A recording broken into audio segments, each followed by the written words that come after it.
I was 3,000 miles away when I got the call that made me fall to my knees. I got a call from my daughter, and I couldn't believe what I was hearing. My daughter was such a beautiful person. She was filled with so much love and compassion, and she was what I used to call my little Mother Teresa. But that call, when it came in, it just took my breath away. When you get a call from your kid and you can't control what you're hearing, you really have to sit back and think. You have to think about what is actually happening here. What am I hearing? My daughter was calling me to tell me that she was in trouble. She was calling in 2012, to be exact, to tell me that she had been arrested. She had been arrested for armed robbery. She had gone in with 2 co-defendants because she had been hooked on a drug, and it was called Molly. This drug got her so far out there that even I didn't know who she was. Things began to change. This was my daughter. This is what she looked like before it all happened. And this was my daughter after. Let me tell you something, the drug Molly can change your very entire existence. And it did that for her as well. I was so shocked to hear what I was hearing, and I couldn't even imagine and fathom what was happening, that my life and her life was changing right before our very own eyes. And all I could say to myself is, why? Why is this happening to us? Why is this happening to a college student, a student who was doing so well in life, and then all of a sudden, overnight, it's gone? I don't know if it's ever happened to you guys, but it definitely happened to me. How many of you guys have someone who's incarcerated, you know someone who's incarcerated, or God forbid your own child is incarcerated? I'm glad to know, 1, I'm not alone, but 2, I want to thank you for being bold, and 3, I want you to realize that I realize some of us won't raise our hand for many different reasons. I understand that, you know, there is a major, major, major stigma that goes along with being incarcerated. I understand that there's judgment that occurs, and some of us are ashamed. Some of us are even embarrassed to admit that. But you know, I have to admit, even I was that person before my daughter was incarcerated. I was that person who looked at a criminal and said, I should be afraid of that person. Not only should I be afraid of that person, but I also should look at them as once a criminal, always a criminal. They'll never change. So don't give them a second chance. Just throw them away. I was that person, and I am terribly ashamed to admit it. But the reality is there's many of us sitting right here in this room, sitting out in the world, who think just like that, because it didn't happen to you. It doesn't affect your world. You don't even know anybody in your world, or in your society, or in your culture, or in your family where it's actually affecting you. But for me, it affected me. And so it hit me so deep down in my heart that I had to dig deep down in myself and say to myself, let me find out for my daughter what's going on around there. So I started asking my daughter questions. I started asking her simply, what's going on in there? And she started giving me stories that were unfathomable. Stories that were just mind-blowing. I could not believe that they were in fact true. I thought to myself, there's no possible way that what you're telling me could be true. So what that did was that led me down a road that opened up another door for me. And as this door began to open, it opened in a way that is unique and is probably going to blow some of your minds. But for me, it worked, and it actually helped me to understand what my daughter was going through. How many of you guys have seen the show 60 Days In? It's a jail show on A&E. Anybody? 60 Days In. Do you recognize that person right there? That's me. I hope you like my braids. But that show, 60 Days In, they basically came to me and they said to me, you know, would you like to know what it's like to be in jail? And I said, well, how would I do that? And they said, well, you're going to spend 60 days undercover in jail. This is going to be the real deal. And not only is it going to be the real deal, we're going to document every move that you make, and you're going to go in there completely undercover to where nobody knows that you're in there. Not the staff, not the inmates, not anybody. How many of you guys would do that? 60 days? You going with me? Anybody? No, I guess not, huh? I don't blame you. I would never go again, and for the record, that would be a no. I'm never going back ever again. While I was in there, I uncovered a lot of different things, and some of the things that I learned were just, they were flabbergasting. I mean, I learned that there are 3 different types of people that go to jail in prison.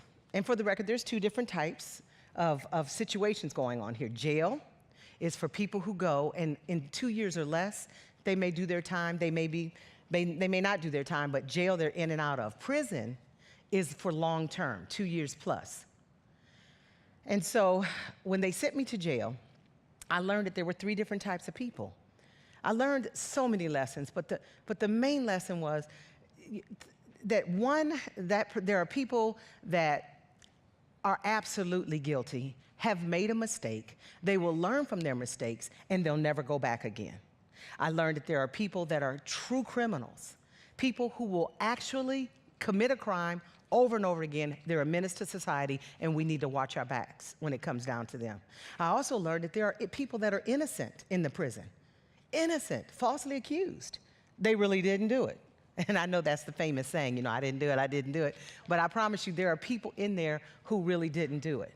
And so as a part of what I learned that, you don't know somebody's story until you really know somebody's story. You can't judge a book by a cover. And why do I say that? Because I met a young lady. She was a heroin user. And she was my bunkmate, my cellmate, the girl that slept above me. And she had been prostituted since the age of 8 years old. And the reason why she was on heroin was because her parents administered the heroin to her for these gruesome acts to occur. And some of us like to say, well, when you're on drugs, why don't you just get off drugs? It's that simple, right? It's that simple. Just say no. Well, have you ever considered the fact that some people have a disease? It's called addiction. Some people were raised in a culture they have no idea. They don't know anything else other than what they've been taught. She was 8 years old, for God's sake, and being prostituted and being given heroin. And so as an adult, what does she do? She comes in and out of the system, in and out of the system, in and out of the system. That's heroin. That's what it does to you. You know what else I learned? I learned about why we should care about mass incarceration. The reason why we should care about mass incarceration, I want to show you a few more pictures there. Oh, by the way, that's me down at the very bottom. You see me at that bottom row? You love my mug shot? They could have picked the best shot ever. 60 days in A&E, thank you so much. Why should we care about mass incarceration? Mass incarceration is killing us spiritually, financially, and socially. And until we really get a hold of the fact that it is a humanity issue, and it is a human rights issue, we won't begin to understand. People's rights are being consistently broken and taken away from them. And don't get me wrong, I don't condone crime, not at all. I do believe that when you've done something wrong, you do need to pay the price. But the time must fit the crime. My daughter, for what she did for a first-time offender, she should have never gone to prison for 10 years. 10 years. She was 18 years old. First offense. Yes, she was guilty. Yes, she turned herself in. They didn't have to spend the tax dollars to find her. She turned herself in because she was taught to do what was right. She was born and raised in a family where I was in firm belief that she was going to turn out to be the good old American dream. But sometimes we'll be pinched and woken up from that dream, and before you know it, you're in a nightmare. It can happen to you. It can happen. But human rights are being violated. I witnessed it with my own 2 eyes. Let's take a look. I'm volunteering to go to jail for 60 days. I have a child that is incarcerated. I wanted to know what it felt like to be on the other side. My biggest fear is that the prison system will fail my daughter, that she'll come out as a true criminal. I hope that I can impact that system. When I first came in, it was like the most eerie feeling that I've ever had. I would have never expected American jails to look like that on the inside. That was like some stuff that you would see in a foreign country. It's disgusting. If nothing else, I'll say disgusting. After years of building up my mental strength, I feel like it's being torn down in a matter of hours, minutes. I could never have understood what my daughter was going through, ever, until I walked 1 minute in her shoes being in jail. It's a financial issue, you know. It's a financial issue. I didn't know what it felt like until I walked in those shoes. When I saw from my own 2 eyes that human rights are being violated, I had to think, well, what else is happening? It's a financial issue. You see, 1 out of 35 people are incarcerated. 1 out of 25 children have parents who are incarcerated. $80 billion a year it costs to incarcerate 2.5 million people. We should care about mass incarceration. It's affecting you. Where do you think the $80 billion comes from? Your pocketbooks, my pocketbook, everybody's pocketbook. $80 billion. I think $80 billion could probably pay the price of every teacher in America for the next year. Why don't we take the time to possibly think about using this as a way to kind of better society, to see what else we could do to make things better. Because at this present time, we're not doing what we need to do with the money that we're spending, but we're expecting different results. I think Einstein said it best when he said, you know, we keep doing the same things, but we keep expecting different results. That's called insanity. And I feel like we're walking in a space of insanity when it comes down to mass incarceration. Mass incarceration is not just a humanities issue and a community issue. It's also, a financial issue. It's also a community issue, and ultimately a family issue. Did you know that 77% of those who've been incarcerated are actually coming back out to society, no matter what they've done, no matter how long they've been in, or no matter what the impact is to the society as a whole? They're coming back. And since they're coming back, we have to be more than aware that they're going to affect our neighborhoods. So we have to care about mass incarceration because it is a community issue. We have to realize and start to think differently. We have to start to think of felons as not just a burden to our society, but the potential that we could change the way the correctional systems are being handled.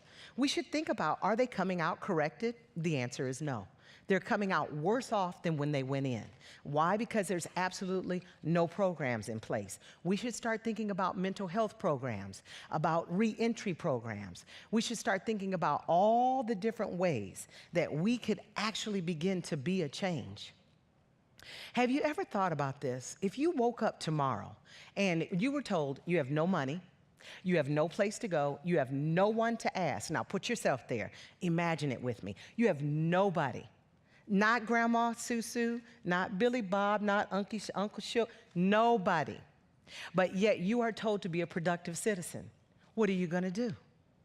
What do we expect people to do when they have no where to lay their heads, nowhere to get a meal, no way to get a job? That's what we're doing to these people. We are saying, come back to society, but you figure it out. But don't do anything wrong, but come on back. That's what we're saying. Why should we care about mass incarceration? We should care about mass incarceration because, because the bottom line is that we are our brother's keepers. We are our brother's keepers and our sister's keepers. It is up to us to be the leaders and the forerunners in the world of change, not just talk about change, but be about change. Because I never expected this to happen to me. I am not the face of incarceration, neither is my daughter, but it is happening. The opioid crisis is here. It is now. It is happening. So what can you do? Oh, I'm so glad you asked me. Ask again, what can I do? Well, what you can do is you can remove the stigma and talk honestly about it.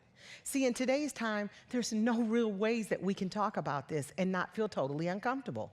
I mean, I'm screaming and I'm standing up. I can't imagine what you're doing in your chairs right now. I'm really uncomfortable talking about this subject because most people, as soon as you start talking about this subject, the first thing they want to do is shut it down. They want to ignore it. They want to push it away as the dirty, dark subject. But we have to start talking about this thing openly and honestly so that we can find the solutions to the problems. Don't we talk about other problems? And don't we find solutions? This is a problem. We need to find a solution. What about educating ourselves? If you haven't already done this, and I'm proud of you if you have, but if you haven't already done this, the best way that you can educate yourself is just like I did. You can stand up and you can sign the Justice Declaration. When I went to that Justice Declaration, .com, and I started learning about things. I learned about advocacy, I learned about lobbying, I learned about what I could personally do to make a difference, because the problem does feel like it's this big. But these people, which is the Prison Fellowship, I'm in no connection with them, but they did help me to pull myself through and make me understand specifically what it was that I needed to learn and do to become a change agent. So my question to you is, will you sign the Justice Declaration? Will you sign it? If you will, you'll find out all the information that you'll need and you won't feel overwhelmed. You'll feel what I felt, and that's freedom. The freedom to know that we live in America, the land of the free and the home of the brave. The freedom to know that I personally had to go to jail to lose my freedom so that other people could be free, so that you all could understand and hear the truth coming from someone who has a biased opinion or who sees all sides. Will you stand with me and be the change that we need to be? Will you stand with me? Thank you. Thank you. Appreciate it. Thank you. Thank you.